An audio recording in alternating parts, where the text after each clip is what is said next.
B juga yang masih belum join. Terlebihnya saya bersyukur Mr. Nathan dan Kak Melbourne yang boleh menyempatkan waktu untuk kami boleh bersama-sama belajar. Ya teman-teman, sebelum kita memulai pendalaman Alkitab kita malam hari ini, terlebihnya kita meminta pimpinan Tuhan supaya acara yang boleh kita bahas, kita diskusikan bersama-sama menjadi berkat bagi kita semua ya. Topik ini cukup menarik ya, kalau 2 minggu ini kami dari teman-teman komunitas MNB membahas satu kisah di mana sejarah Natal atau konspirasi Natal selama 2 minggu secara bertahap. Dan hari ini kami membahas satu topik yang cukup menarik juga bagi semua dari kalangan. Kalau kemarin Mr. Nathan yang dari budaya barat sebagai misionaris di Indonesia tahu betul ya kalau budaya di sana itu ketika Natal identik dengan Santa Claus, ada pohon Natal dan juga budaya-budaya lain ya. Bahkan kita juga membahas tentang paganisme dan juga bagaimana sejarah revolusi teologi dan juga sejarah gereja abad mula-mula hingga abad postmodern ini. Teman-teman, selebihnya yang boleh kita bahas hari ini, bagaimana kita menempatkan dalam sebagai diri kita sebagai pengikut Yesus, tentunya ada satu amanat yang Tuhan sampaikan untuk kita membagikan Injil ke segala suku bangsa di mana saja, dan tentunya bagi kita bangsa Indonesia memiliki pluralisme ya teman-teman ya, dan tentunya ada toleransi untuk satu dengan yang lain untuk mempercayai agama mana yang boleh mereka anut. Ya, jadi bagaimana sih kita menempatkan diri kita ya di tengah-tengah bangsa yang toleransi ini supaya setidaknya ketika kita membagikan Injil tidak menjadi batu sandungan bagi saudara-saudara kita, tapi justru apa yang kita bagikan ini menjadi satu solusi bagi kemajuan zaman ini juga, dan juga sebagai sarana penting untuk menggenapi kedatangan Kristus untuk yang kali yang kedua. Ya, untuk narasumber hari ini saya sudah siapkan 2 orang yang akan diskusi bersama-sama dengan kita ya. Yang pertama ada Mr. Nathan, beliau ada di Kediri, dan yang kedua ada Kak Melbourne yang saat ini pelayanan di Salatiga ya Kak ya. Untuk sebelum kita memulai kita berdoa, dan nanti untuk narasumber yang pertama Mr. Nathan bisa membahas terlebih dahulu apa yang menjadi materinya. Oke, kita berdoa.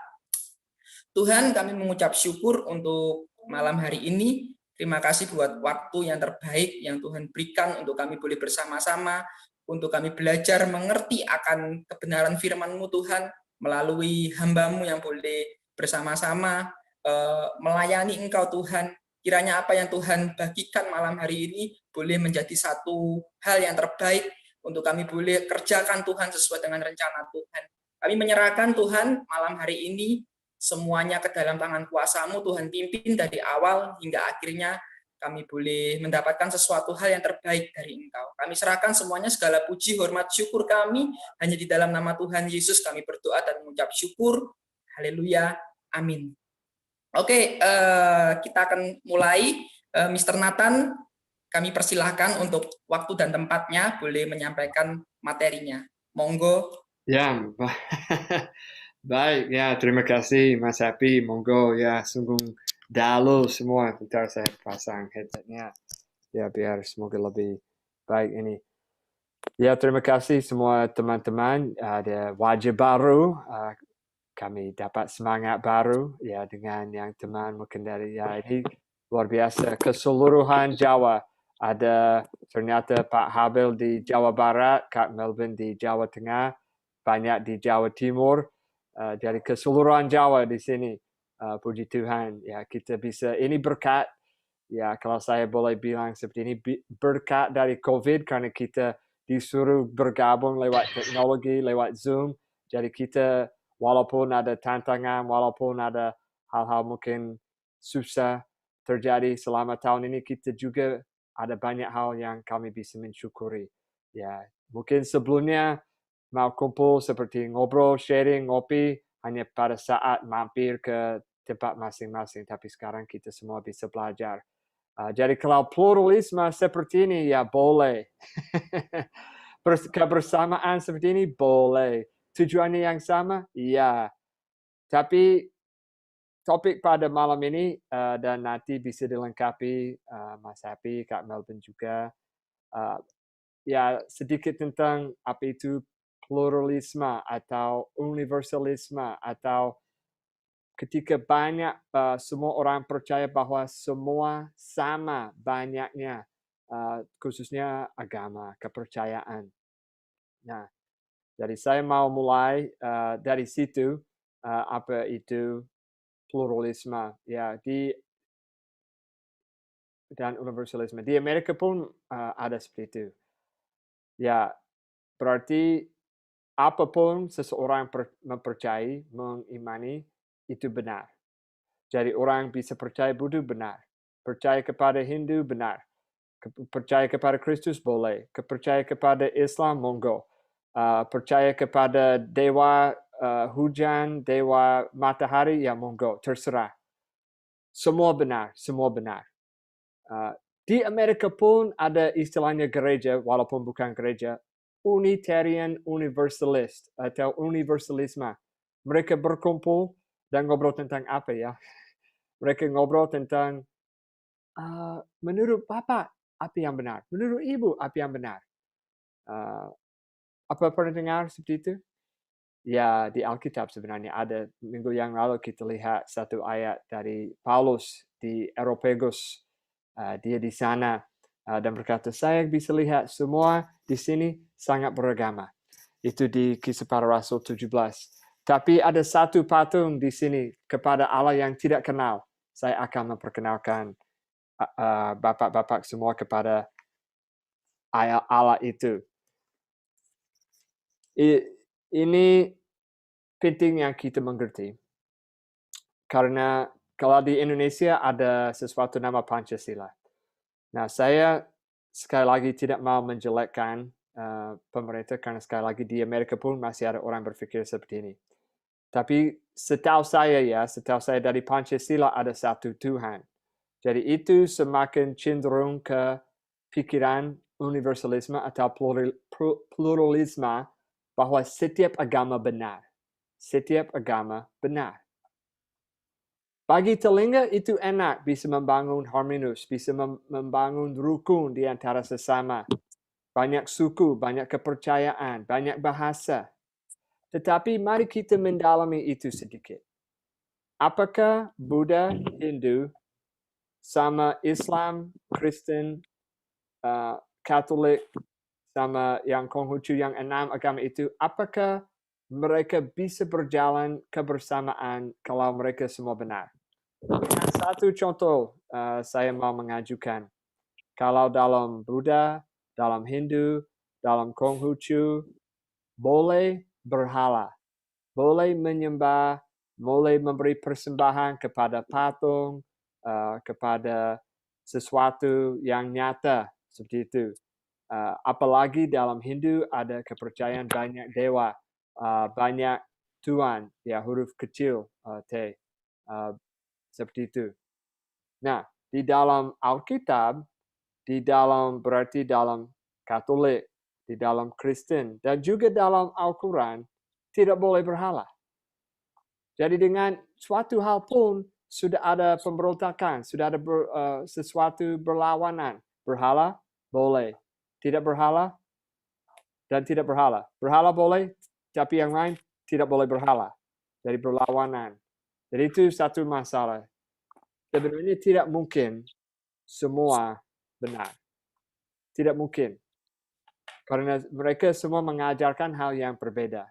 Nah, hasilnya biasanya, ya, memang ada kesamaan. Mengapa ada kesamaan? Karena kalau kita lihat, nah, saya berharap ya teman-teman bisa interaktif, ya, bisa mungkin postingan di chat kalau ada pertanyaan, kalau ada masukan. Tapi ini dari Kejadian 1. Kejadian 1 saja. Ayat 1, 2, 3, dan kita lihat di 26. Ya, saya beri waktu bisa buka Alkitab di HP atau mungkin pegang buku, versi kitabnya. Ya, tahu biasanya ada yang bisa copy paste ke chat, ya, supaya semua bisa lihat. Atau ada yang mau buka mikrofon dan membaca buat kita. Kejadian pasal 1, ayat 1, 2, 3, dan 26.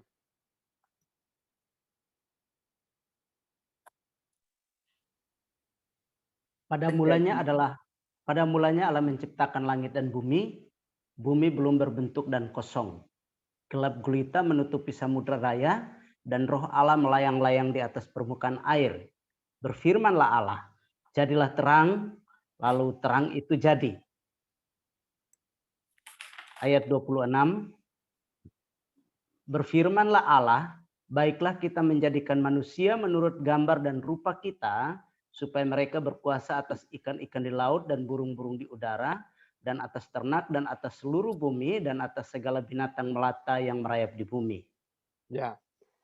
Jadi saya mau mulai, ini dasar bagi kita sebagai orang Kristen. Ini halaman pertama, pasal pertama, ayat pertama, pada awalnya Allah menciptakan. Jadi ini Allah kita. Nah, kita bisa lihat berarti tidak ada banyak Allah. Tidak ada banyak Tuhan dengan huruf kecil. Kita dari mana? Nah, tadi ada Allah, ada roh Allah, ada firman Allah dalam ayat 3, 1 dan 2 dan 3. Kemudian ayat 26, mari kita menciptakan. Berarti siapa itu kita? Ya, Allah itu tapi diwujudkan atau dalam 3. Allah Bapa, Allah Anak, dan Roh firman Allah. Firman telah menjadi manusia itu Yesus. Jadi kita diciptakan oleh Allah. Ya, jadi itu dasar, itu harus menjadi dasar. Nah, ada beberapa ayat lagi supaya kita tahu ini standarnya dan ini benar. Dari 2 Timotius pasal 3 ayat 16. Karena bisa berpikir, wah, Alkitab itu dongeng. Kalau ke media kadang-kadang disamakan dengan cerita dongeng. Ya, sayang sekali seperti itu. Di Gramedia Kediri begitulah. Kami sudah tegur sama karyawan. Oh, ini bukan dongeng. Ini bukan dongeng anak. Ya. 2 Timotius, ya, di chat. Terima kasih. Segala tulisan yang diilhamkan Allah memang bermanfaat untuk mengajar, untuk menyatakan kesalahan, untuk memperbaiki kelakuan, dan untuk mendidik orang dalam kebenaran. Jadi semua tulisan, termasuk Kejadian, termasuk semua diilhamkan. Kalau begitu, ini standar kita, Alkitab yang dasar kita.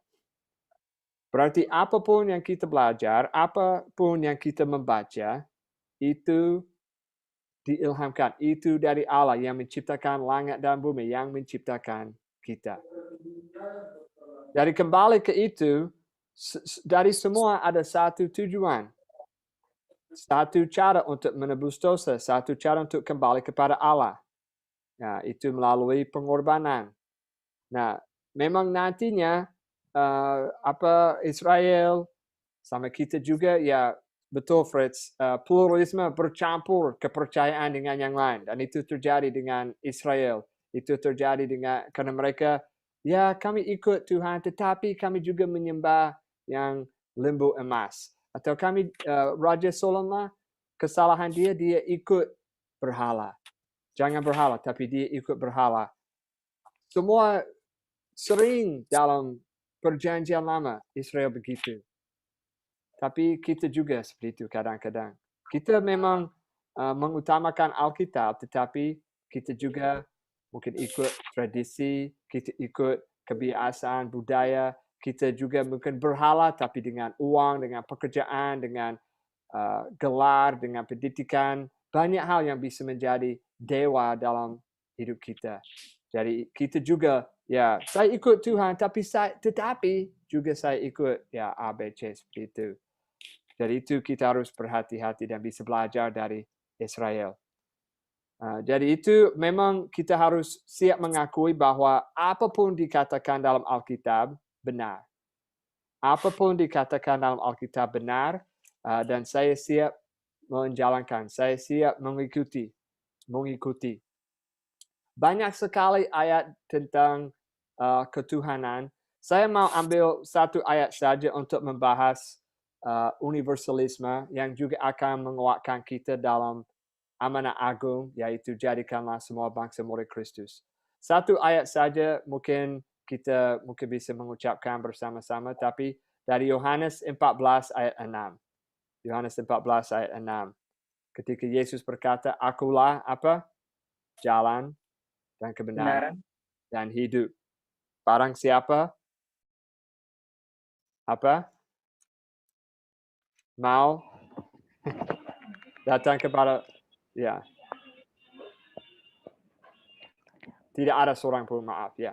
Tidak ada seorang pun yang datang kepada Bapa kecuali melalui atau tidak melalui aku. Akulah jalan. Akulah jalan. Kalau Yesus berkata begitu dan tidak ada yang datang kecuali melalui Allah, berarti tidak ada jalan yang lain. Tidak ada cara yang lain. Tidak ada agama yang lain yang akan menyampai kepada Bapa. Nah, ini seharusnya mendorong kita bahwa kabar baik, kabar keselamatan, dan ayat ini pun mendesak orang di sekitar kita yang belum kenal Yesus sebagai Tuhan dan Juru Selamat, perlu mendengar kabar baik, perlu mendengar bahwa ada keselamatan melalui Tuhan Yesus, melalui Isa Al-Masih sebagai korban bagi manusia, sebagai anak domba Allah yang menghapus dosa dunia. Jadi jangan ikut budaya dengan hal ini ya. Saya juga sering bertemu ya kalau saya di Amerika. Saya juga harus menjaga dari budaya atau coba memperbaiki budaya. Apa yang benar terserah Anda. Ya, kurang lebih seperti itu. Itu mindsetnya postmodernisme atau zaman sekarang. Apa yang benar? Ya, terserah Anda, terserah orang, terserah masing-masing. Ya, itu juga namanya universalisme. Karena apapun benar, karena benar bagimu. Atau kurang lebih seperti itu. Nah, sekali lagi, mari kita membongkar itu sedikit, mendalami sedikit. Nah, kita dalam ruang virtual ya, dengan ruang Zoom. Tapi ya, ikut analogi ini sebentar. Ya, saya sama Mas Happy. Ya, dia baru pulang dari kantor. Dia bawa dompet, dia bawa HP, mungkin kunci motor ditaruh di atas meja. Nah, kalau kita sungguhan tinggal di dalam dunia yang apa yang benar terserah Anda, beginilah. Kalau begitu, saya pura-pura bayangkan seumpama. Saya percaya kalau dalam hidup saya, kalau ada keperluan, kalau saya butuh sesuatu, saya boleh mengambil dari mana saja, dari siapa saja. Tidak salah, karena itu kepercayaan saya. Kalau di luar, ya boleh diambil, boleh dibawa pulang. Jadi saya butuh uang. Motor saya mogok, saya butuh motor. Ya sekalian, biar punya HP yang canggih, saya ambil HP. Jadi saya ambil dari Mas Happy, kunci motor, dompet, dan HP-nya. Nah, saya boleh.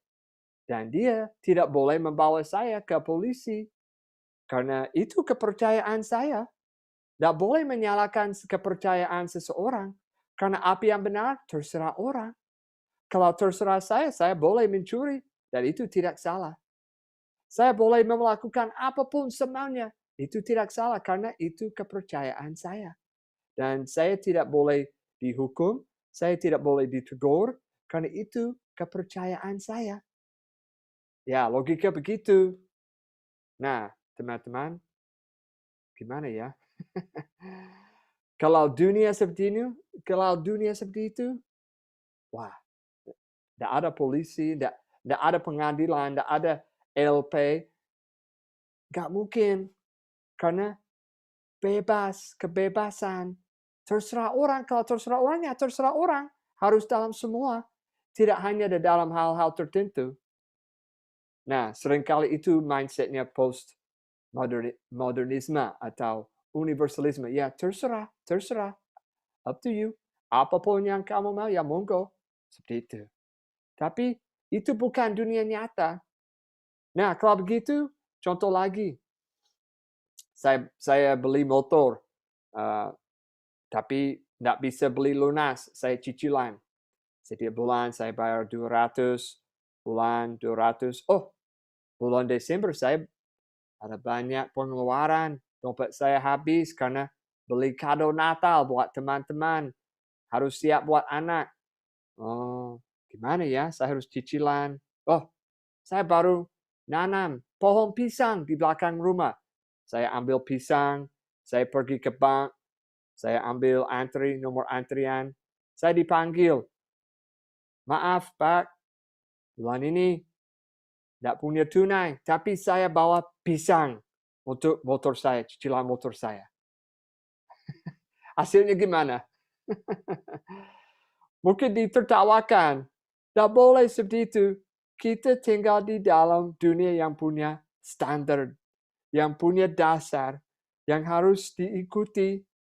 Tidak bisa berubah menurut kemauan saya dan keinginan saya. Termasuk dengan dunia keuangan.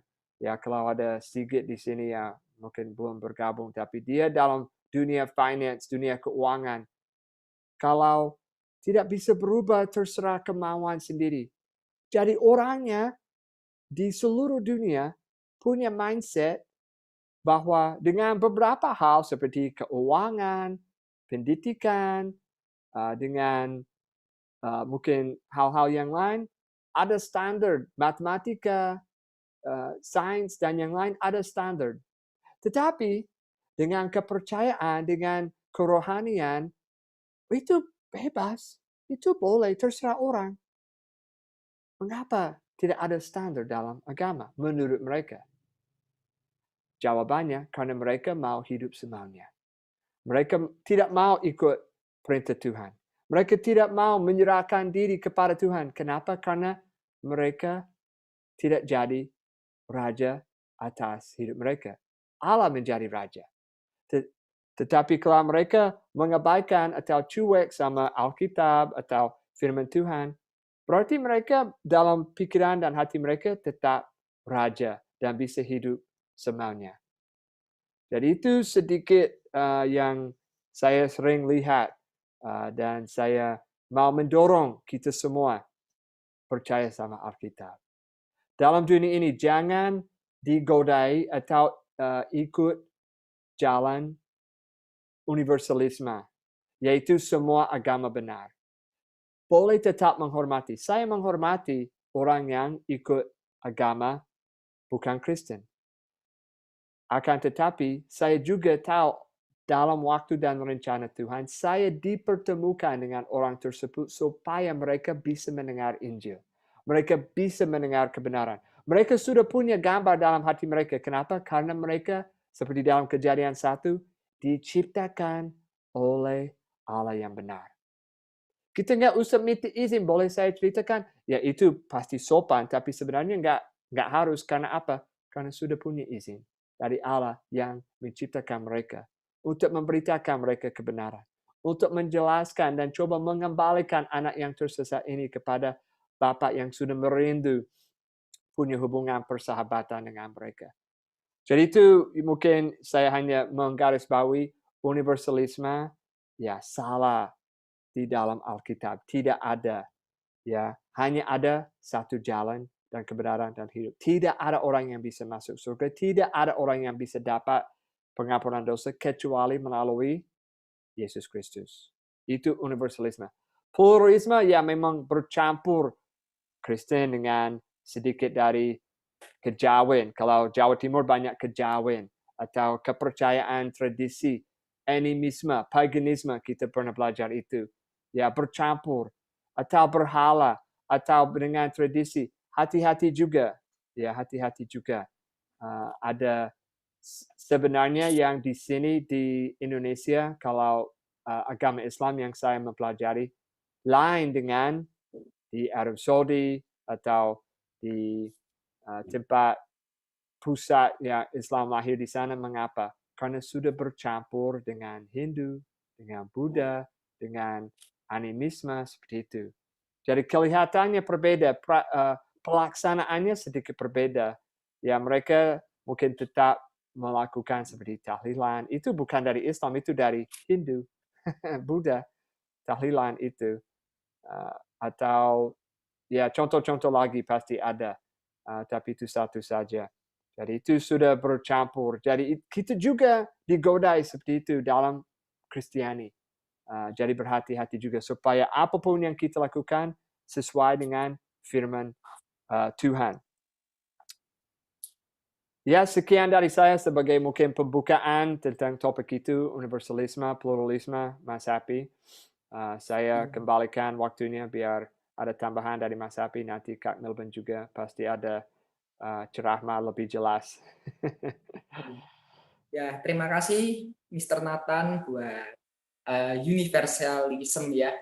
Kita bisa melihat semua itu secara universal ya teman-teman.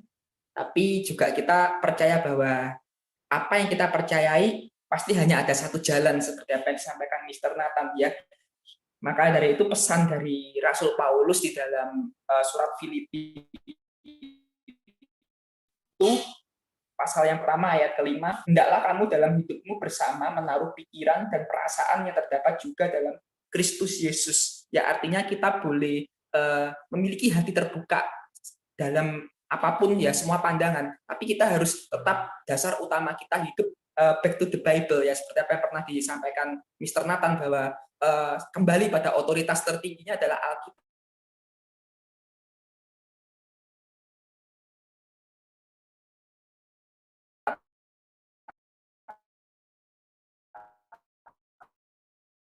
Sebagai narasumber yang tidak kalah hebat dengan Mr. Nathan ya. Ya kalau Mr. Nathan ini kalau memang secara pengalaman sudah jauh di atas kami semua ya mungkin ya sebagai orang yang sudah melayani cukup lama ya di Indonesia. Hari ini juga ada Kak Melvin ya pendeta muda ya yang boleh menyampaikan apa yang boleh menjadi materinya ya. Waktu dan tempatnya kami persilakan Kak Melvin kalau boleh perkenalan juga, mungkin ada teman-teman yang belum kenal kakak ya, kami silakan. Terima kasih buat kesempatan yang diberikan kepada saya. Ya, saya perkenalan singkat, nama saya Melvin Nenupu dan untuk sekarang saya membantu pelayanan di GKI Tegalrejo Salatiga dan di sini ada hadir juga Pak Pendetanya, ya di situ ada nama Pak Widi Pangreksa. Itu pendeta di mana saya melayani, bantu pelayanan. Kita akan belajar bersama-sama. Saya juga masih banyak belajar. Jadi saya coba membagikan materinya untuk kita semua. Oke. Apakah sudah terlihat? Ya. Sudah terlihat? Ya, sudah Kak. Oke, kita mulai. Pluralisme. Apa itu pluralisme?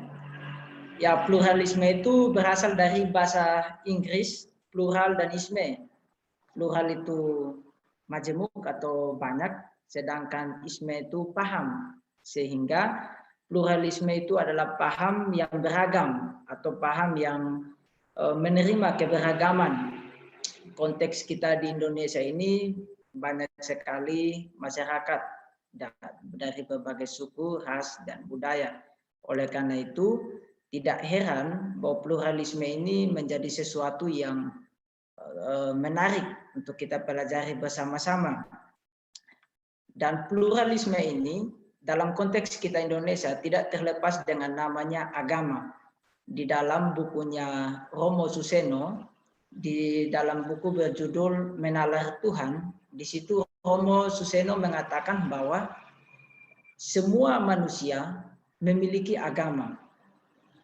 Artinya begini, pada umumnya manusia semua memiliki agama. Sebelum agama-agama modern masuk ke Indonesia, di Indonesia sendiri sudah memiliki agama primitif.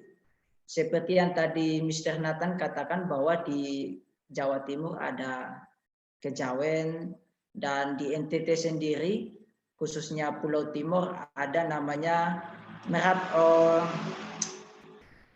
suku Boti. halaika, kepercayaan halaika, sedangkan di Sumba dikenal dengan kepercayaan Merapu. Jadi pluralisme yang ada di Indonesia ini tidak jauh dari kata agama, karena agama ini menjadi sesuatu yang membumi, bahkan sampai saat ini juga itu menjadi bahan pembicaraan yang hangat. Pluralisme pluralisme agama muncul seiring dengan pluralitas masyarakat. Fakta tentang keberagaman agama dan kemajemukannya adalah satu hal yang tidak bisa dipungkiri. Kesadaran akan kemajemukan itu tidak hanya sampai pada tingkat mengalami keberadaan agama lain, tetapi juga dituntut untuk membangun hubungan yang baik dan toleransi. Nah, dalam hal ini, kita harus memberikan toleransi kepada agama-agama lain. Bukan berarti kemudian kita ekstrim dengan agama kita sendiri dan kita menolak agama-agama lain untuk ada di Indonesia. Sedangkan kita tahu bahwa di Indonesia sendiri banyak sekali suku masing-masing memiliki pemahamannya.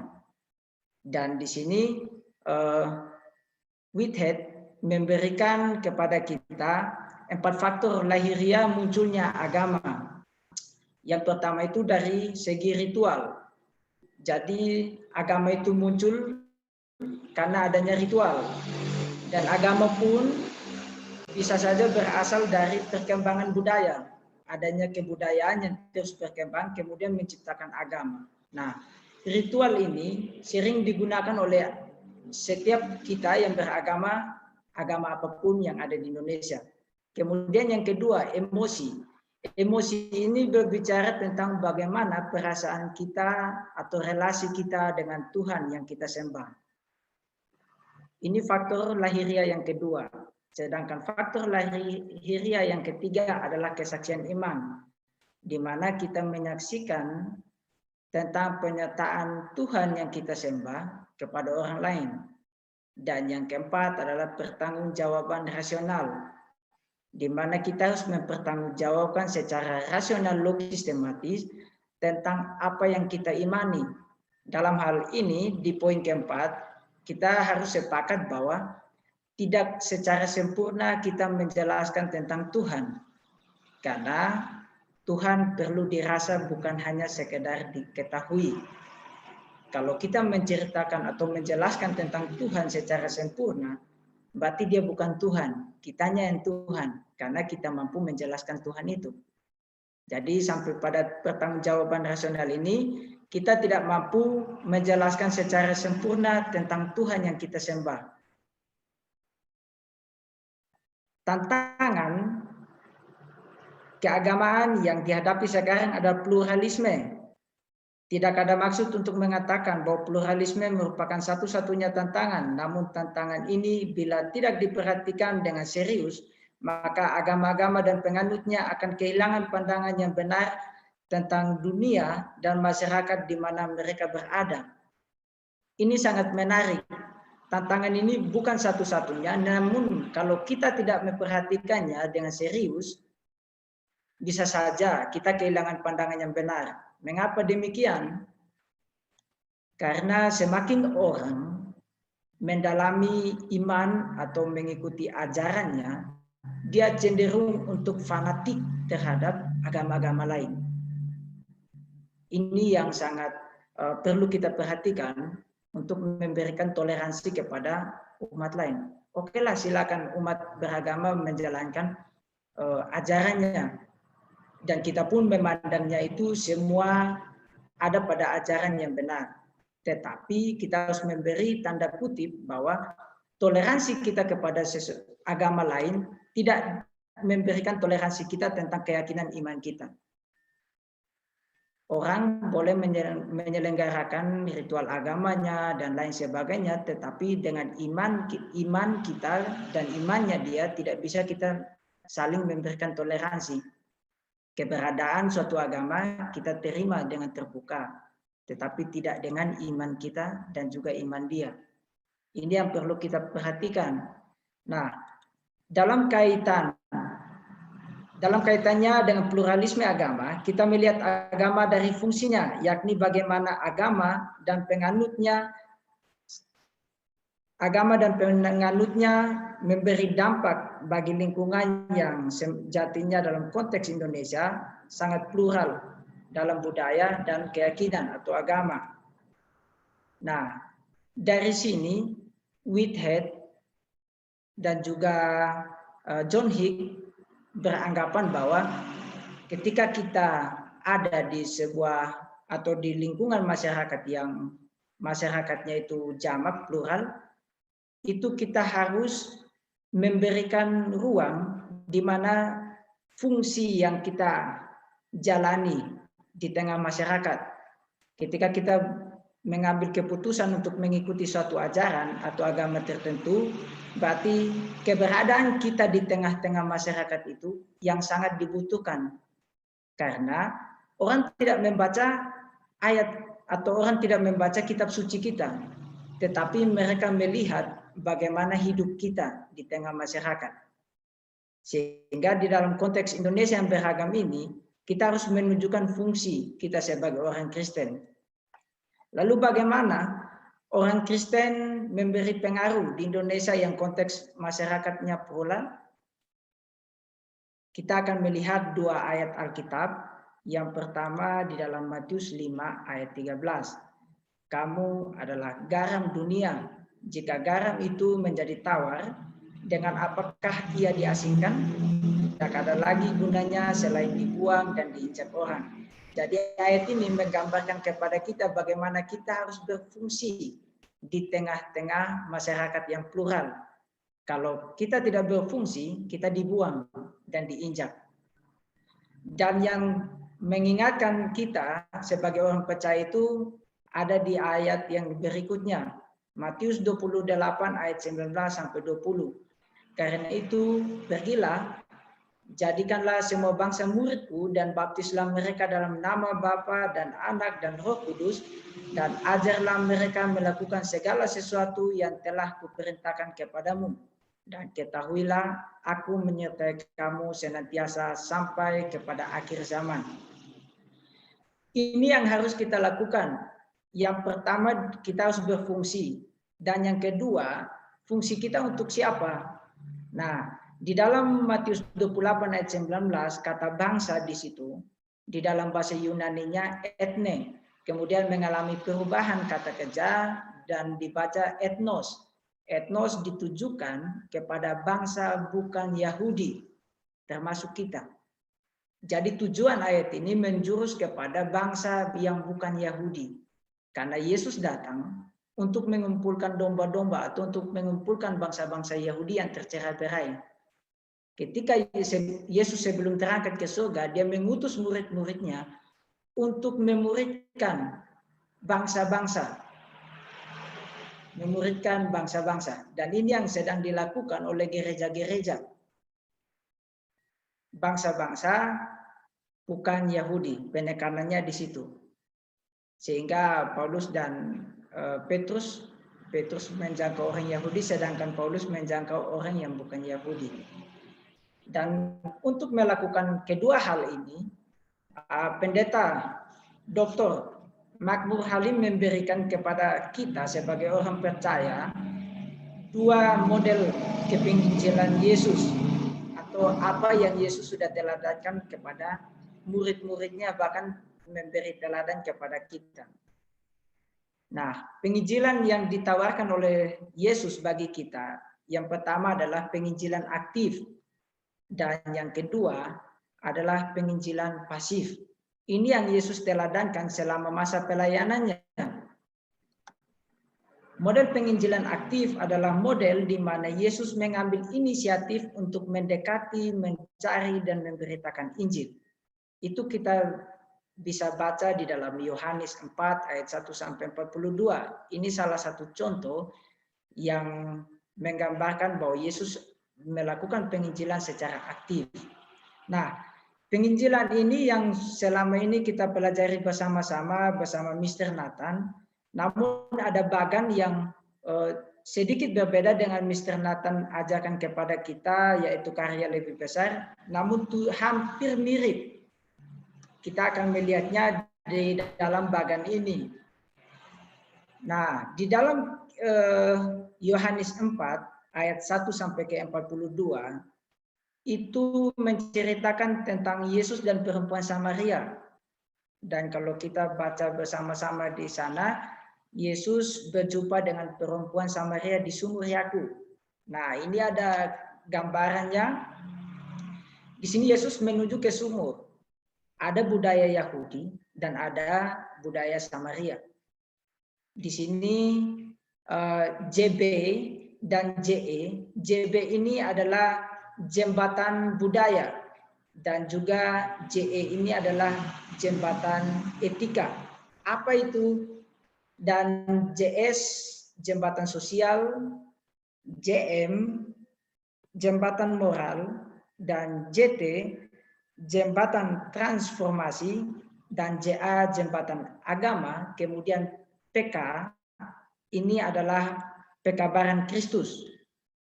Nah, saya akan menjelaskannya secara singkat bagi kita semua. Kalau di dalam metode karya lebih besar atau 3 saja, itu kita kenal dengan pertalian, peralihan, penginsafan, pekabaran Injil, dan tarik jala. Nah, tidak jauh berbeda dengan ini teman-teman semua. Yesus datang, Yesus berjumpa dengan perempuan di sumur ini. Dia menggunakan budaya dan juga etika untuk menjangkau orang yang ada di sini, orang Samaria. Kalau di dalam metode 3 saja, kita masuk ke dalam pertalian, membangun hubungan. Nah, di dalam budaya ini, penginjil membawa budaya tertentu atau budaya yang ada di situ untuk memperkenalkan Injil.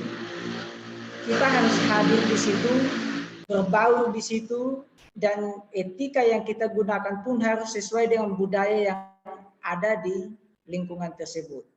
Kemudian sosial, status sosial, jembatan status sosial ini akan memudahkan kita untuk menjangkau orang.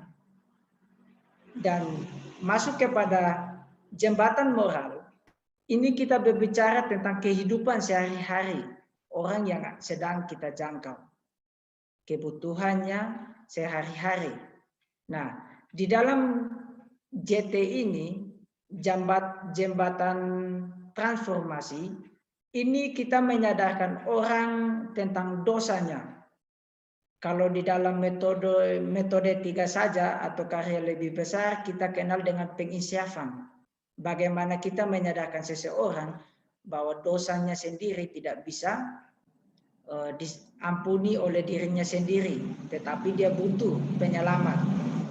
Ini di bagian transformasi, bagaimana kita menggunakan keseharian, kasus-kasus keseharian untuk menyadarkan orang tersebut. Nah, di bagian jembatan agama, saya sependapat dengan teolog asal Jepang, Keisuke Koyama. Dia berkata begini, kita bisa menggunakan istilah dari agama lain untuk menjelaskan tentang iman kita. Jadi ketika kita menjangkau agama apapun, istilah-istilah yang lebih dikenal oleh orang yang kita jangkau akan lebih mudah kita menjelaskannya. Jadi orang lebih senang, orang lebih santai mendengarkannya. Kemudian kita masuk ke pekabaran Injil atau pekabaran Kristus. Dan di bawah sini ada tantangan. Di pekabaran Injil ini kita menceritakan tentang Yesus dan karya penyelamatan. Di sini ada gambar salib. Nah, di bagian bawah, tantangan. Apa sih tantangan? Tantangan kalau di dalam metode 3 saja, kita kenal dengan tarik jala atau 3 pertanyaan. Yang 3 pertanyaan penutup. Di mana kita menantang orang untuk maukah dia menerima Tuhan Yesus Kristus atau Isa Al-Masih. Ini adalah gambaran bagan yang coba ditawarkan oleh Pendeta Makmur Halim bagi kita orang percaya. Karena kalau kita tidak menggunakan cara-cara Yesus sendiri, Terus kita mau menggunakan cara apa untuk menjelaskan tentang Yesus. Dan ini salah satu contoh pekabaran Injil atau penginjilan secara aktif. Kita sengaja, kemudian kita bertemu dengan orang, kita mengabarkan Injil dan kita memberi tawaran untuk menerima Yesus sebagai Tuhan dan Juru Selamat. Nah, dalam penginjilan aktif ini ada 4 hal yang perlu kita hindari. Yang pertama, hindari banyak orang. Khusus penjangkauan Samaria ini, kita belajar untuk menjangkau personal, satu-satu orang. Tidak seharus kita menjangkau banyak orang. Jadi ini perlu kita hindari. Dan yang kedua, hindari perdebatan. Kalau kita sudah berdebat dari awal, Injil tidak akan mendarat dengan baik. Dan yang ketiga, hindari bicara terlalu banyak. Yang Yesus lakukan dengan perempuan Samaria adalah saling tukar pikiran. Bagaimana Yesus mengumpan dia dan dia menjawab apa yang Yesus beri umpan kepada dia. Jadi orang yang mendengarkannya tidak merasa jenuh, tetapi dia berinteraktif dengan kita. Dan yang terakhir adalah hindari kesan paksaan. Nah, di bagian tantangan, kita tidak harus serta-merta memaksa bahwa, oh, kamu harus terima Yesus, atau kamu harus terima Isa Al-Masih, karena dia satu-satunya jalan kebenaran dan hidup. Nah, yang kedua, kita akan belajar tentang metode pasif. Model penginjilan pasif yang Yesus lakukan adalah penginjilan pelita, yaitu hidup Yesus yang membawa orang untuk percaya. Nah, dalam Matius 5 ayat 13-16, di situ tentang garam dan terang dunia. Di situ Yesus katakan bahwa kamu adalah garam dan terang. Hal ini kenapa dikatakan oleh Pendeta Makmur Halim bahwa dia sebagai penginjilan pelita? Karena ketika kita berada di tengah-tengah masyarakat yang plural, orang tidak membaca kitab suci kita, namun orang membaca kehidupan kita. Saya sering berdiskusi dengan teman-teman, saya berkata bahwa di dalam Kisah Para Rasul itu kita adalah Kisah Para Rasul pasal yang ke-29. Padahal tidak ada 29, tetapi kitanya yang ke-29. Mengapa demikian? Karena kita adalah surat terbuka itu, cerita kehidupan Yesus itu sendiri. Bagaimana kita menjadi dampak di tengah-tengah orang yang belum kenal tentang Yesus. Penginjilan aktif dan penginjilan pasif. Penginjilan aktif di mana kita bisa saja berkhotbah, bisa saja menyampaikan Injil dengan kesaksian iman kita. Sedangkan penginjilan pasif melalui hidup kita orang yang datang dan percaya. Seperti yang Yesus lakukan juga. Banyak orang mengikuti Yesus karena melihat gaya hidup Yesus. Nah, ini disebut dengan penginjilan pelita atau penginjilan model gaya hidup. Bagaimana kita memberi karakter-karakter. Whitehead dia berkata begini, pemikiran menimbulkan tindakan dan tindakan menimbulkan karakter. Jadi ketika pemikiran kita dikuasai oleh hal-hal yang diajarkan Yesus, pasti karakter kita pun mencerminkan apa yang kita pikirkan. Dan ini sangat penting dilakukan oleh kita. Dan sebagai penginjil, ada 3 tantangan yang kita harus ketahui bersama. Saya menyingkatnya dengan 3D. Yang pertama ditolak, yang kedua dipenjarakan, dan yang ketiga dianiaya. Kita menjadi pengikut Kristen tidak mudah. 3D ini pasti kita akan alami di tengah-tengah masyarakat yang plural. Apalagi kita adalah kaum yang minoritas. Ditolak karena kita minoritas, dipenjarakan ketika kita bersaksi atau menyaksikan iman kita, dianiaya, bahkan dibunuh. Kalau kita pelajari sejarah kematian 12 rasul Yesus, 12 rasul yang dipilih oleh Yesus, itu mereka mati itu mati martir. Tidak ada yang mati secara baik-baik. Bahkan Petrus yang menjadi pemimpin pertama yang dipilih Yesus menjadi batu karang, itu dia disalibkan, kepalanya terbalik. Jadi kita menjadi orang Kristen itu tidak mudah. Kita harus siap ditolak, kita siap dipenjara, dan kita siap dianiaya, bahkan dibunuh sekalipun.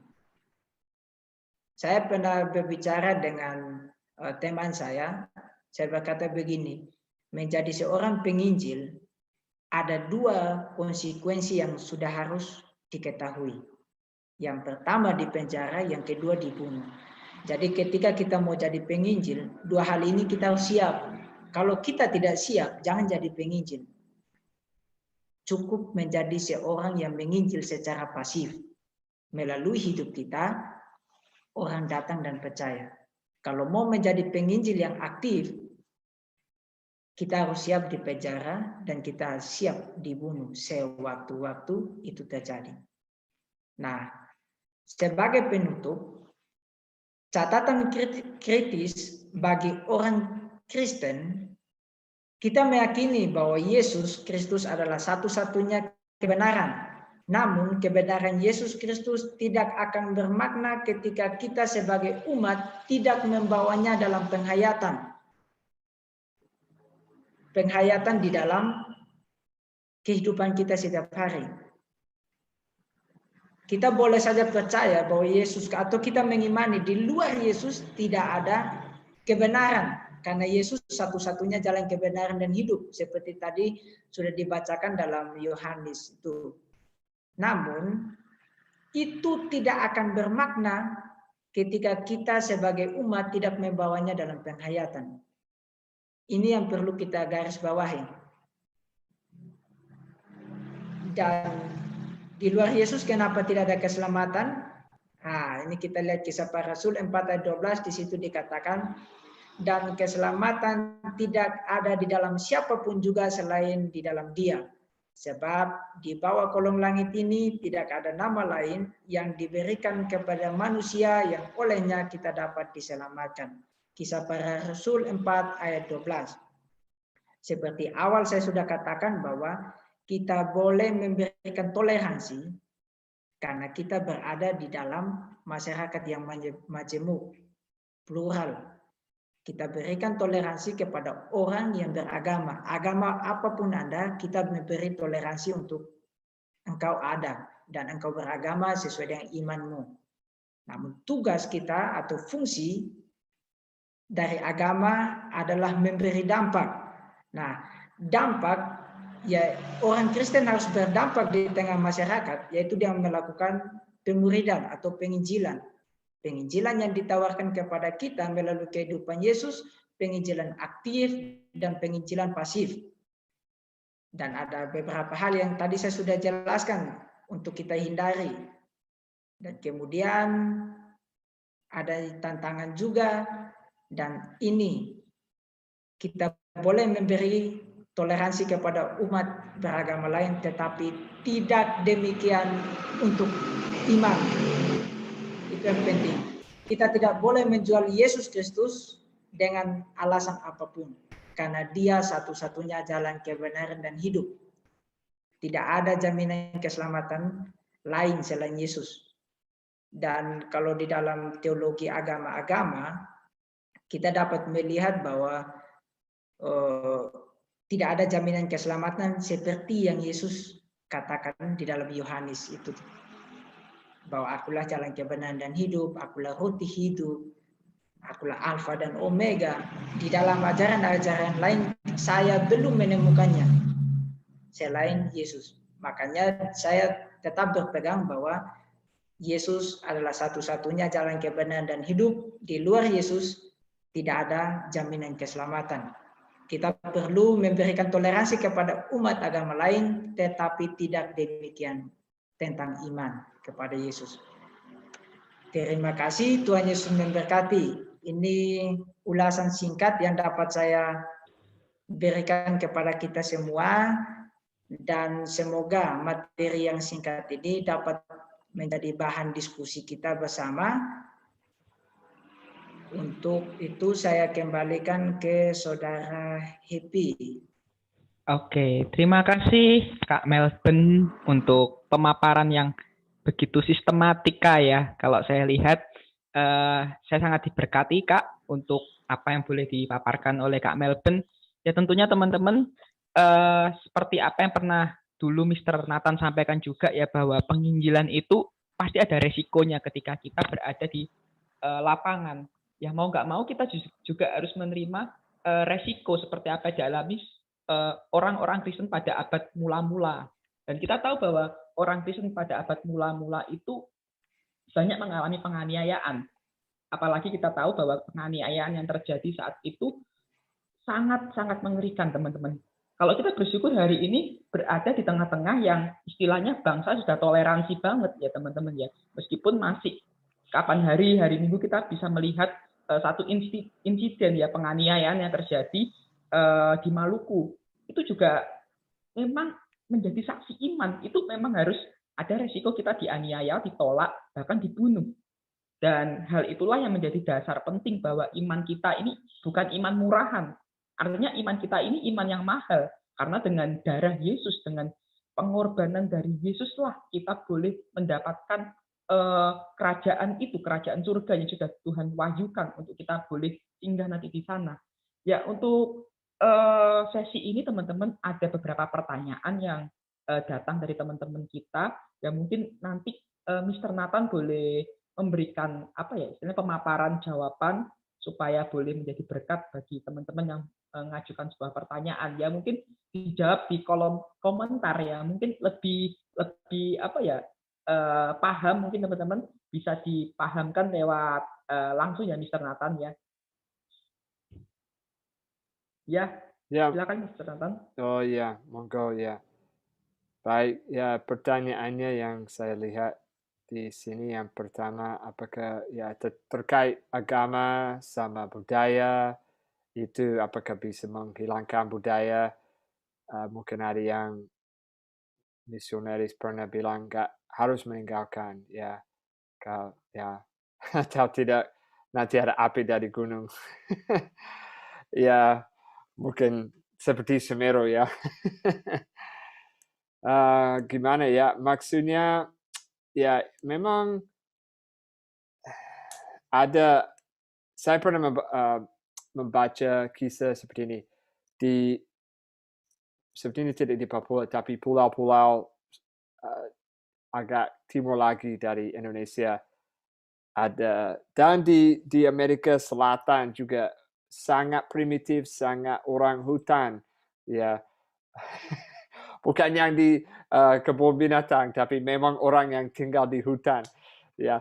Tapi mereka selalu berperang.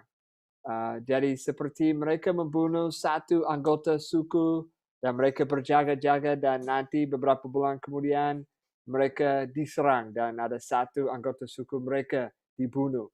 Dan ini terus menerus, satu demi satu, seperti main catur.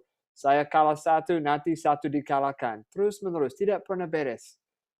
Nah, mereka, dan ini di antara banyak suku di hutan yang tinggal di hutan itu. Nah, pada suatu saat ada misionaris yang ke sana, penginjil ke sana dan memberitakan, oh, tidak perlu membunuh orang, bisa berdamai tanpa pembunuhan. Ini ada yang datang dan sebenarnya anaknya, anak Allah dibunuh supaya kalian bisa dapat hidup yang kekal, bisa dapat pengampunan dosa. Jadi kayaknya apa yang terjadi ya seperti dalam bahan dari Melbourne, bagus sekali, terima kasih banyak, saya belajar banyak juga. Ada jembatan itu melalui budaya, melalui kebiasaan pembunuhan itu yang bisa menjadi penyampaian jembatan kepada kebenaran. Nah, ada yang percaya, ada yang mau menjadi anak Tuhan, ada yang mau menjadi ikut Kristus. Dan mereka berpikir dan juga punya beban, ada suku di sana. Mereka sering marah sama suku yang di situ. Ayo kita ke sana dan memberitakan kabar baik kepada suku tersebut supaya mereka juga tidak menghilangkan, ya bisa saja bilang budaya, tapi menghilangkan orang dari keluarga mereka, dari teman mereka, di antara mereka seperti itu. Jadi memang itu budaya mereka. Ya, biasa orang dibunuh, saya membunuh, biasa. Tapi dilarang dari Alkitab. Jadi kalau saya pribadi ini mungkin bisa dibahas lebih dalam oleh orang antropologis dan yang lain. Tapi ada hal yang secara alkitabiah tidak bisa diteruskan kalau memang ikut Kristus. Jadi memang hal tersebut memang hilang, tetapi menjadi semakin baik juga, semakin indah ya bagi Tuhan, bagi yang sekali lagi kembali ke kitab Kejadian, Allah yang menciptakan mereka. Kita harus punya iman yang kuat bahwa setiap orang, suku dimanapun, bahasa dimanapun, diciptakan oleh Allah. Dan akhirnya akan ikut, ya sesuai budaya mereka, tetapi akan ikut Alkitab. Atau dipanggil untuk itu. Jadi itu sebagian dari panggilan kita sebagai anak Tuhan, sebagai orang murid Kristus. Ada banyak budaya, misalnya dengan budaya Jawa, dengan bahasa Indonesia atau bahasa Jawa di sini. Kalau mengucapkan kata gay, bisa artinya tidak. Atau ya, bisa artinya tidak. Susah sekali orang mau mengucapkan tidak, tetapi dengan sopan, dengan halus, mereka menjawab sesuatu, oh belum, atau mungkin belum bisa, tidak langsung, nggak mau seperti itu, jarang ya. Tapi kurang, ya lebih sopan lah. Tapi di Amerika banyak orang lebih keras dengan ya to the point, langsung. Jangan main-main, jangan harus melalui pihak ketiga atau melalui orang yang lain, itu budaya juga. Nah, ada hal yang di dalam Alkitab, ada hal yang di luar Alkitab, atau tidak sejelas terkait budaya.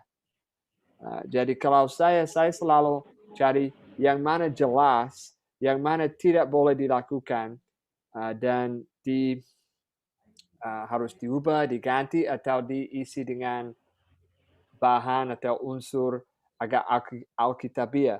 Tapi ada hal yang lain seperti baju atau cara menikah atau melamar atau banyak sih di dalam budaya, banyak sekali. Tapi intinya harus dievaluasi sesuai firman Tuhan. Jadi itu pertanyaan yang sangat baik karena memang banyak budaya di Indonesia, apalagi di dunia, dan kita mau budaya agak alkitabiah. Ya, tidak seperti jangan ikut budaya barat juga. Ya, tapi sepertinya karena misionaris datang ke Indonesia, banyak budaya gereja diwariskan atau dirintis oleh orang barat. Makanya kalau masuk gereja Baptis di sini, ya sama persis dengan gereja Baptis di Amerika, termasuk susunan, termasuk liturgi, termasuk nyanyian. Perbedaannya hanya satu, bahasa. Ya, itu yang pertama. Mungkin sebelum ke pertanyaan berikutnya, mungkin ada tambahan atau mungkin Melbourne mungkin mau juga menjawab, monggo. Iya, saya sedikit memberi tambahan untuk pertanyaan Kak Fred, apakah budaya itu bisa dihilangkan dalam sebuah agama atau agama? Nah, sebenarnya agama itu muncul dari perkembangan budaya, sehingga budaya dan agama tidak bisa saling terlepas. Karena adanya agama berawal dari budaya, seperti yang tadi sudah saya jelaskan di materi awal bahwa dari ritual, kemudian emosi, kesaksian iman, kemudian baru pertanggungjawaban rasional. Nah, di poin pertama, dari salah satu faktor munculnya agama yang lahiriah yaitu ritual. Nah, sebelum munculnya agama, orang-orang primitif sudah melakukan ritual-ritual. Dan kemudian berkembang munculnya agama, banyak misionaris menggunakan ritual-ritual tertentu untuk menceritakan atau memperkenalkan Yesus. Seperti di Papua kita kenal dengan anak perdamaian. Itu adalah kontekstual yang dipakai, budaya-budaya yang dipakai untuk menceritakan atau menjelaskan tentang Yesus. Jadi budaya tidak bisa dihilangkan dari agama. Sebab agama ada karena perkembangan budaya. Kemudian pertanyaan tadi dari Yosua, bagaimana kita menjelaskan ya, kalau tidak salah untuk orang yang gnostik ya. Nah, untuk orang-orang yang gnostik, Yesus itu memberikan contoh kepada kita dengan berdiskusi atau berdialog. Yesus ada sesekali dia bertemu dengan orang-orang Farisi, ahli-ahli Taurat, dan dia berdiskusi di depan rumah ibadah. Jadi ketika kita berhadapan dengan orang-orang yang berpengetahuan, nah ini penting, saya lupa. Kita harus membedakan, ada orang yang berpikiran spiritual dan ada yang orang berpikiran ke arah pengetahuan. Ada dua golongan orang. Sebagai studi kasus, kita mempercayai bahwa ada kehidupan setelah kematian. Ada kehidupan setelah kematian. Ini hanya dipercayai oleh orang-orang yang dalam golongan spiritual. Karena dia menjalankan spiritualnya, kemudian dia meyakini bahwa ada kehidupan setelah kematian badan atau setelah kematian tubuh. Dan orang spiritual tidak mempertanyakan hal itu sebab dia sudah mengimaninya. Nah, ada orang mempertanyakan hal pengetahuan, golongan yang mempertanyakan hal itu. Kok tidak ada, kenapa kamu percayai? Bisakah engkau buktikan itu? Ada salah satu filsuf besar Thomas Aquinas, dia berkata, bukan Thomas Aquinas, Immanuel Kant, dia berkata begini, lebih sulit, memang sulit orang yang percaya menjelaskan tentang adanya Tuhan, tetapi akan lebih sulit seorang ateis menjelaskan ketidakadanya Tuhan. Nah, dalam hal dua golongan, antara golongan spiritual dan golongan pengetahuan, ini dua golongan yang sangat berbeda, di mana spiritual mengunggulkan imannya, sedangkan pengetahuan mengunggulkan logika atau pikirannya. Bagaimana kita menjangkaunya? Membuka diskusi. Namun ingat, kita harus menghindari perdebatan. Yeah. Kalau perdebatan sudah dibuka awal, kita tidak akan menyampaikan firman itu secara sasaran, tepat pada porsinya. Kita harus menghindari perdebatan. Seperti di YouTube kan sekarang pada debat-debat tuh, ajaran-ajaran, doktrin-doktrin. Semakin banyak doktrin, akan semakin banyak pertentangan yang muncul dari kaum gnostik. Itu kita harus tahu. Semakin banyak orang menciptakan ajaran-ajaran, akan semakin banyak ditentang. Nah, ini yang bisa saya jawab. Mungkin Pak Nathan akan menambahkan, silakan. Ya, terima kasih. Saya juga masuk dalam chat Kisah Para Rasul 15:6 sampai 11, sedikit ayat, beberapa ayat tentang budaya. Memang ini bukan sesuatu baru bagi kita pada tahun 2020, tapi Rasul pun dengan gereja mula punya pergumulan dan pertanyaan yang sama. Karena mereka semua dari Yahudi dan ini ada Yunani mau percaya. Jadi kurang lebih, apakah orang Yunani harus menjadi seperti orang Yahudi dan ikut budaya kita?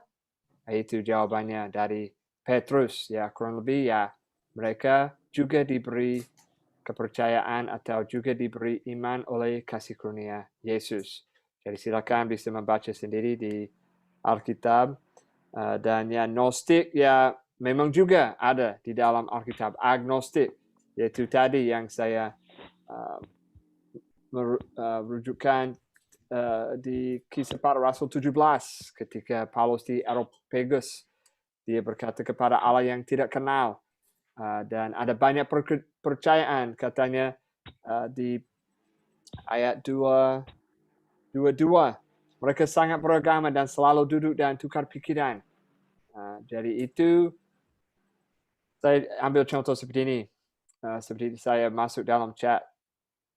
Kalau ada orang yang belum percaya kepada Yesus, mereka bisa dianggap tersesat karena belum tahu jalan kebenaran. Kalau saya mau ke sekolah Masapi, ke kos Masapi di Surabaya, saya belum pernah ke sana. Ya, mungkin dia memberi petunjuk, dia memberi Sherlock, tapi saya akhirnya ke Surabaya karena lama nggak ke sana, tersesat. Jadi saya telepon, Mas Happy, saya belum ketemu rumahmu, kosmu, di mana? Nah, pertanyaan Mas Happy apa? Pak Nathan di mana? Melihat apa? Dekat apa? Supaya Mas Happy tahu dengan jelas lokasi saya dan bisa mengantar, atau mungkin dia akan ke saya dan menjemput saya dan membawa saya ke jalan yang benar, kepada tempat yang diharapkan. Ikut analogi saya, ya kita bertanya banyak kepada orang agnostik atau yang mungkin hanya percaya ada sesuatu ilahi, atau orang dari agama apapun. Mereka percaya apa? Mengapa percaya hal tersebut?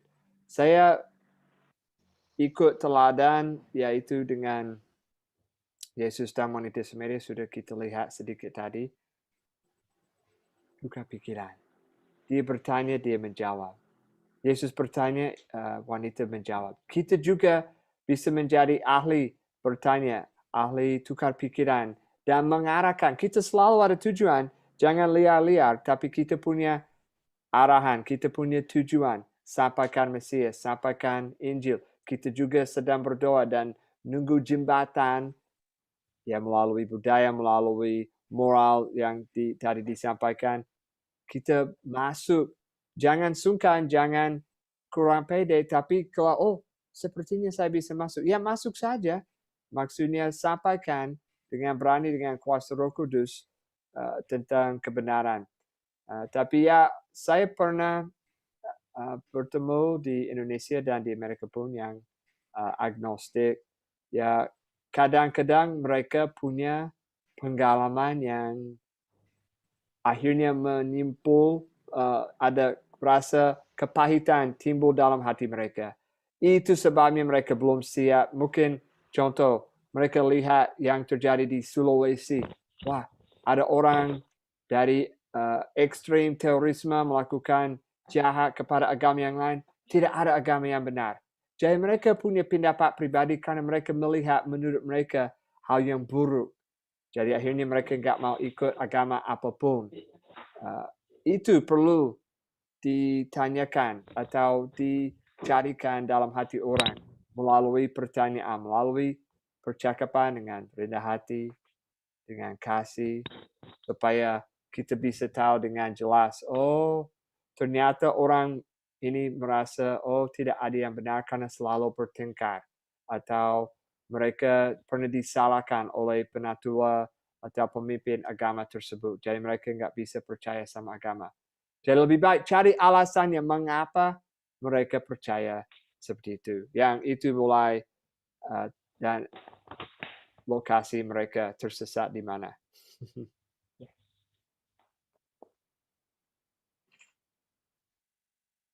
Oke, teman-teman, jawabannya cukup bagus ya, Mister.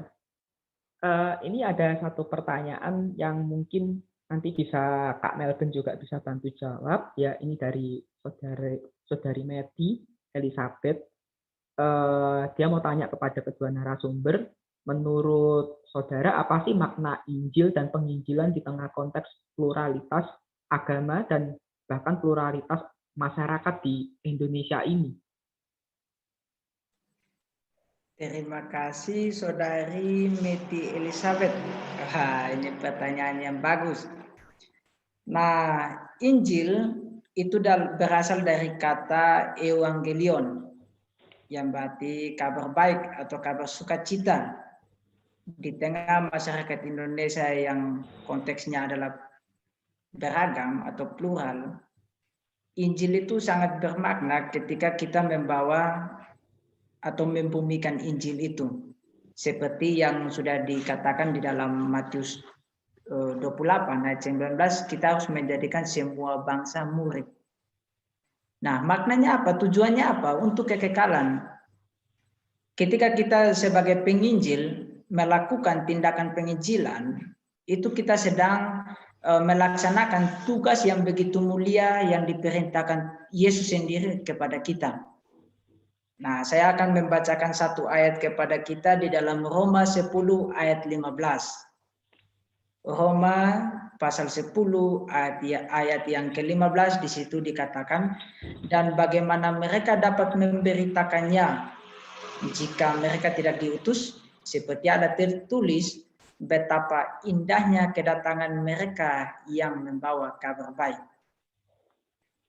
Siapa yang mau memberitakan Injil di tengah masyarakat yang plural ini? Kalau bukan kita orang Kristen, secara aktif maupun secara pasif, seperti yang tadi sudah saya sampaikan.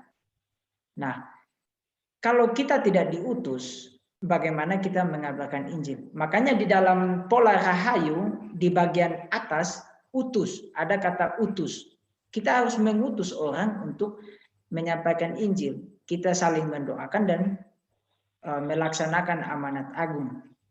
Kalau kita tidak mengutus orang, lalu bagaimana orang bisa mengabarkan Injil? Yesus sendiri mengutus 12 rasulnya untuk memurikan bangsa. Kalau kita sebagai orang percaya tidak menjalankan fungsinya, lalu apa makna Kristus di dalam hidup kita? Itu yang penting. Kita harus merujuk kepada fungsi agama dan fungsi iman kita. Kita mengarah ke sana. Kalau kita hanya mementingkan diri kita sendiri, kemudian kita selamat, orang lain tidak selamat karena belum pernah mendengar tentang Yesus atau belum melihat kesaksian hidup kita. Tadi saya sudah katakan bahwa tidak ada maknanya. Maknanya ketika kita membawa iman kita ke dalam penghayatan. Penghayatan apa? Pekabaran Injil atau melakukan penginjilan itu. Tujuannya supaya orang percaya menerima Yesus sebagai Tuhan dan Juru Selamat. Karena itu kabar sukacita. Kita adalah surat terbuka. Injil yang harus kita sampaikan. Jadi melalui hidup kita baik aktif maupun pasif tetap melakukan penginjilan. Itu yang dapat saya sampaikan, nanti Pak Nathan akan menambahkannya. Silakan Mr. Nathan. Ya, saya mendukung 100%.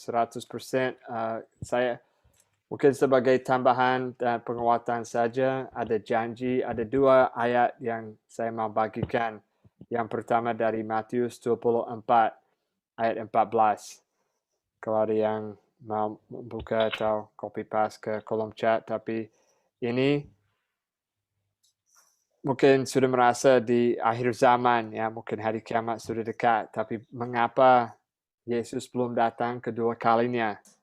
Ya, ini salah satu jawaban di sini.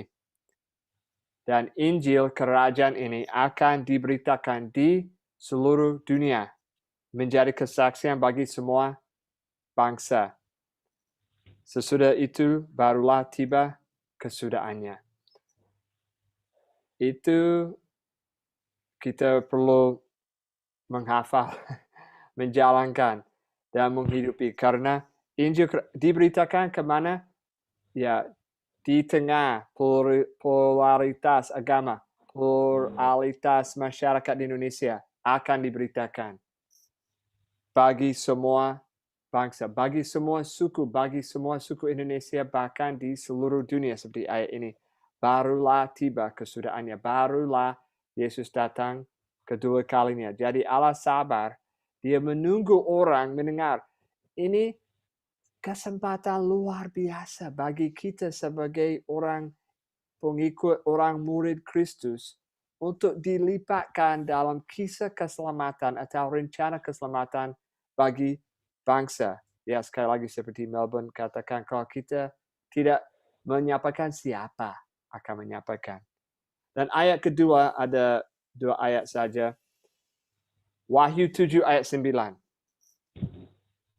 Wahyu 7 ayat 9.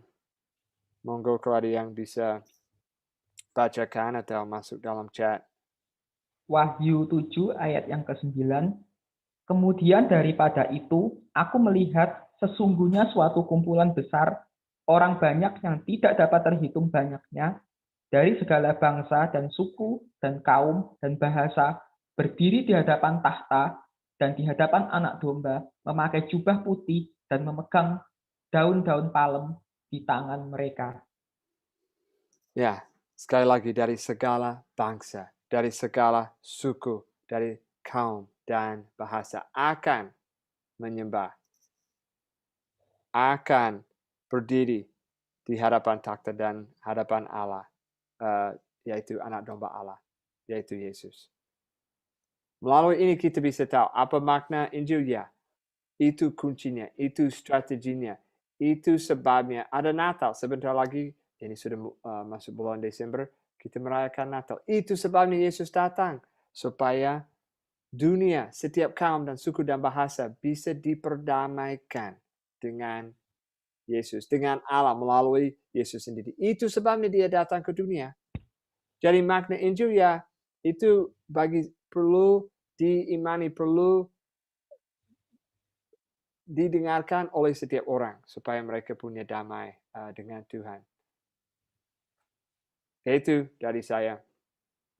Ya, teman-teman, kiranya apa yang boleh disampaikan dua narasumber ini boleh menjadi satu hal yang mungkin ya di tengah-tengah bangsa yang plural ini kita tetap tidak menghilangkan ya esensi dari kebenaran Injil sendiri ya.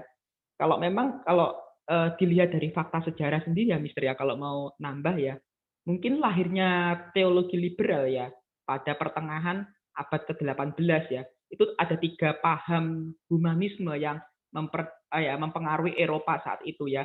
Itu setelah pasca reformasi, justru Eropa ini mengalami satu enlightenment ya, atau masa pencerahan.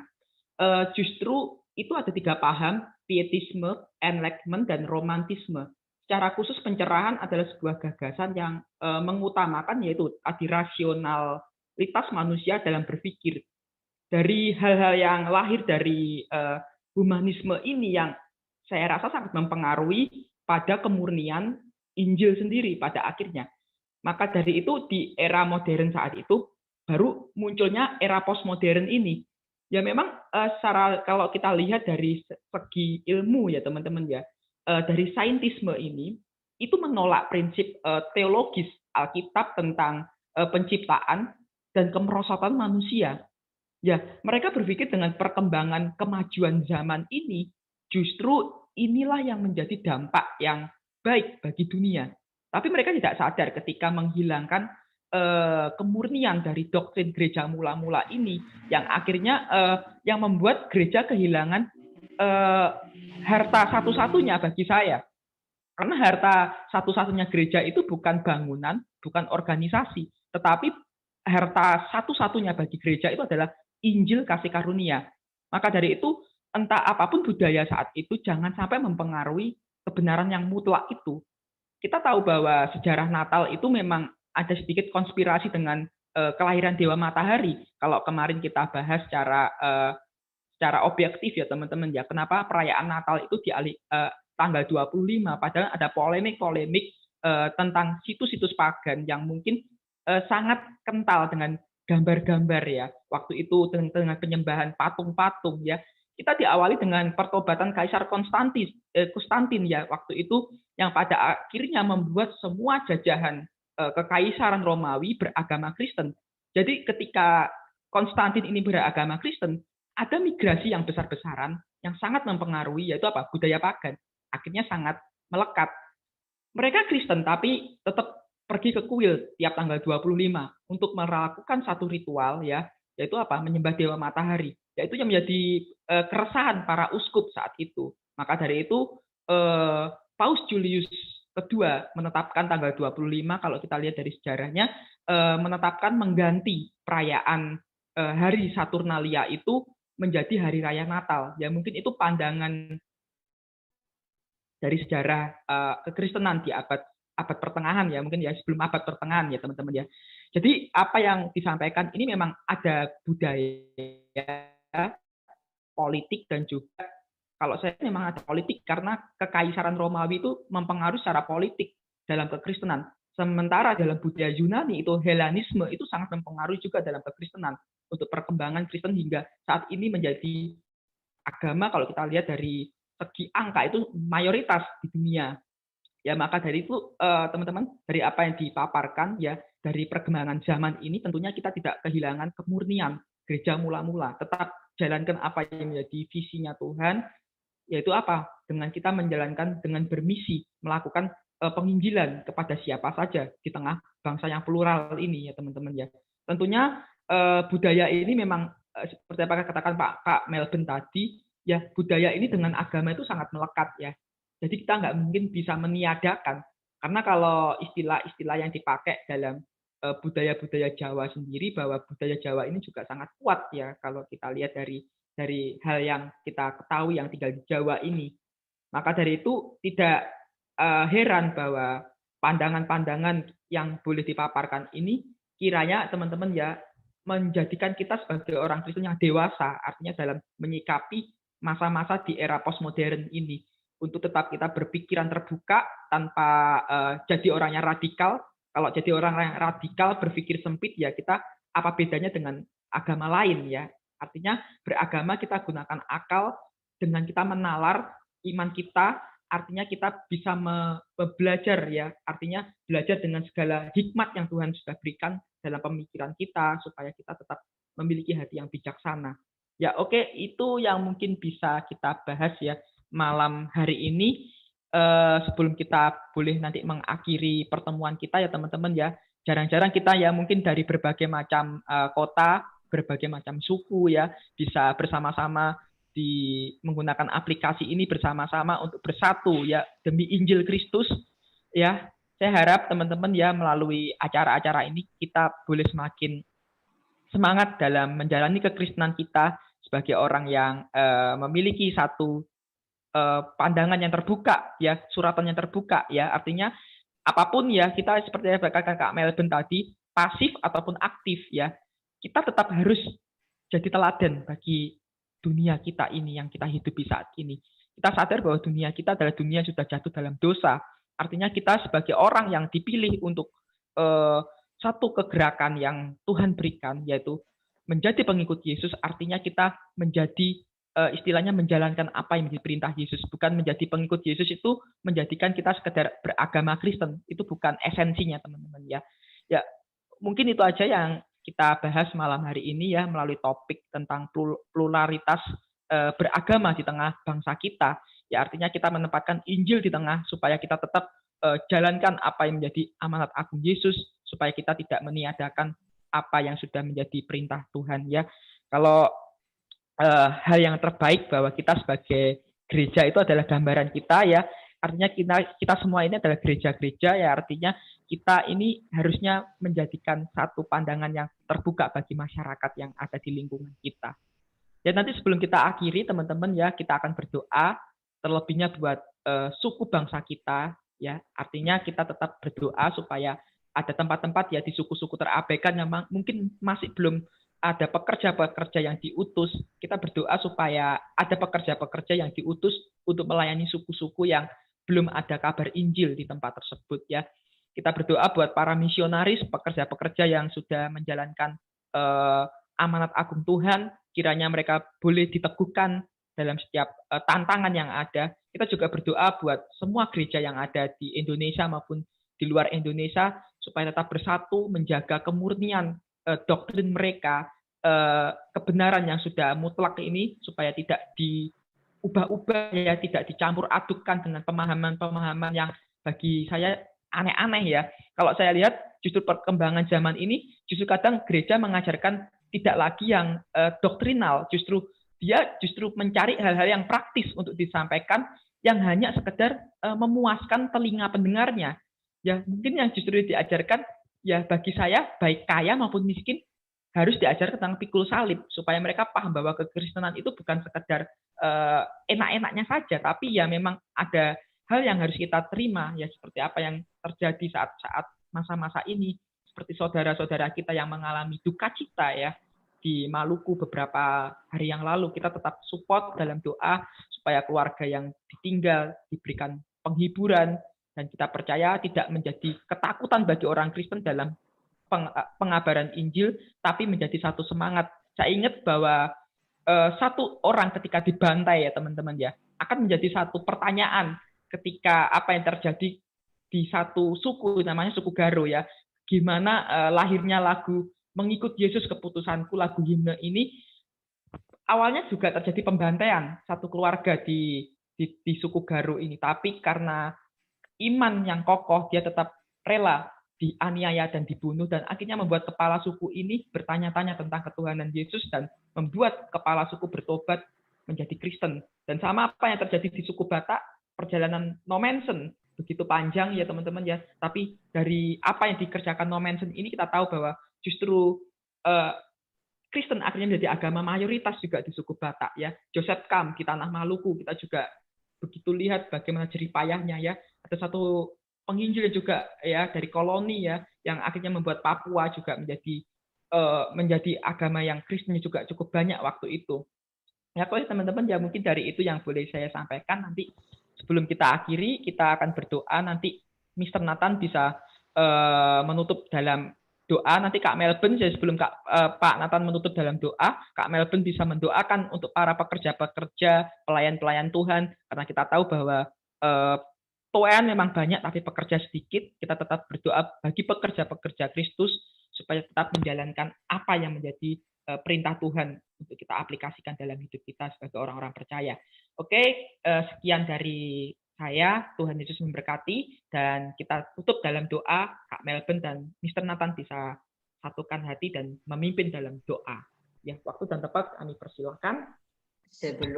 Terima kasih Mas Happy dan juga Pak Nathan yang sudah memfasilitasi saya. Dan pada saat ini sebelum kita memulai dalam doa, saya ingin menyampaikan bahwa materi yang saya siapkan tadi saya mengambil dari 4 sumber buku, tapi satunya saya lupa ambil. Ini buku yang pertama, judulnya Metode Penginjilan. Ini untuk membantu kita dalam pelayanan, bisa dipelajari oleh siapapun. Ini bukunya. Terus yang kedua, ini buku model-model penginjilan Yesus. Ini memang sangat tebal teman-teman. Ini dari terbitan Gandum Mas. Jadi kalau kita mau belajar ya harus bayar harga. Terus yang ketiga ini, Misi dan Pluralitas Keyakinan di Indonesia. Jadi untuk mendapatkan sesuatu kita harus belajar, dan kita juga harus tahu. Semakin banyak kita tahu, kita harus banyak merendah karena orang lain juga tahu banyak hal. Oke, sebelum kita berdoa, kita mau siapkan hati kita dan kita berdoa. Terima kasih Yesus, kami anak-anak datang dan pengucapan syukur untuk saat yang indah ini. Kami boleh belajar bersama-sama, hamba-Mu juga belajar dari teman-teman, dan teman-teman juga belajar dari hamba-Mu. Kami sama-sama sangat terbatas. Kami mengaku kami manusia-manusia yang berdosa, manusia-manusia yang lemah, namun melalui Engkau sendiri telah melayakan kami di hadapan Allah Bapa dalam kerajaan surga. Kami anak-anak-Mu berdoa buat penginjil-penginjil dimanapun mereka berada. Mereka melakukan tugas yang begitu mulia. Kami yakin dan percaya bahwa ladang telah menguning dan siap untuk dituai. Dan bukan hanya para penginjil yang melakukan hal-hal itu, tetapi kami pun melakukannya, entah itu secara aktif maupun secara pasif. Kami yakin dan percaya melalui hidup kami menjadi pelita, kami adalah garam, dan kami adalah terang. Kami harus memberi dampak di mana kami berada. Dalam konteks Indonesia yang ada ini berbagai macam keyakinan, kami yakin dan percaya melalui hidup kami orang banyak belajar tentang Engkau, orang boleh mengenal tentang Engkau, sebab kami yakin dan percaya hanya Engkau saja jaminan keselamatan. Di dalam nama Yesus Kristus kami berdoa untuk misionaris-misionaris yang mengkhususkan diri untuk menjangkau tempat-tempat tertentu. Kami yakin dan percaya penyertaan-Mu selalu nyata di dalam hidup mereka. Dan suku-suku atau orang-orang yang dijangkau pun dapat mengenal Engkau secara dalam. Bukan hanya sekedar tahu di kepala saja, tetapi merasakan kasih-Mu ya Tuhan. Terima kasih Yesus Kristus, kami datang dan pengucapan syukur. Haleluya. Ya Tuhan yang mulia, yang punya segala kuasa di surga dan di bumi, kami meninggikan nama Engkau karena Engkau yang menciptakan langit dan bumi dan segala isinya. Engkau yang menciptakan setiap manusia, setiap kaum dan suku dan bahasa, dan punya rencana keselamatan bagi semua orang, yaitu amanah agung melalui kasih karunia, rahmat Tuhan yang Tuhan Yesus sudah datang ke dunia. Kami merayakan itu bulan ini sebagai terang dunia, sebagai juru selamat. Sebelum dia lahir, sudah diberi nama Emmanuel, Yeshua, Allah menyelamatkan. Dan kami diperbolehkan, dilipatkan oleh karunia-Mu Tuhan, menjadi pengutus, menjadi anak Tuhan, menjadi murid Kristus, yang juga bisa memberitakan kabar keselamatan kepada banyak orang. Kami bersyukur Tuhan untuk teknologi ini, untuk Zoom, untuk semangat teman-teman yang sudah dari awal sampai akhir sudah lancar acara ini, pembelajaran ini, kiranya menjadi berkat bagi banyak orang, dan setiap orang yang mewakili keluarga sendiri bisa membagi bahan ini sama teman, sama keluarga, dan juga bisa menjadi garam di tengah budaya. Kami mohon hikmat dan bijaksana dengan segala tindakan dan segala keputusan dan semua pelayanan. Kami mau memuliakan nama-Mu di mana saja, kapan saja, dengan siapa saja. Kami siap memberitakan dan mewartakan kabar sukacita kepada yang kiranya kami diberi keberanian melalui kuasa Roh Kudus, dan kami bisa menolong menjadi pengantar di antara orang yang tersesat, yang belum percaya, dan mereka bisa menjadi damai dengan Engkau, punya hubungan diperbaiki sama Engkau Tuhan melalui Tuhan Yesus. Kami berdoa bahwa ada berkat dari Tuhan, kasih dari Allah Bapa, sukacita dari Allah Anak, dan persekutuan melalui Allah Roh Kudus.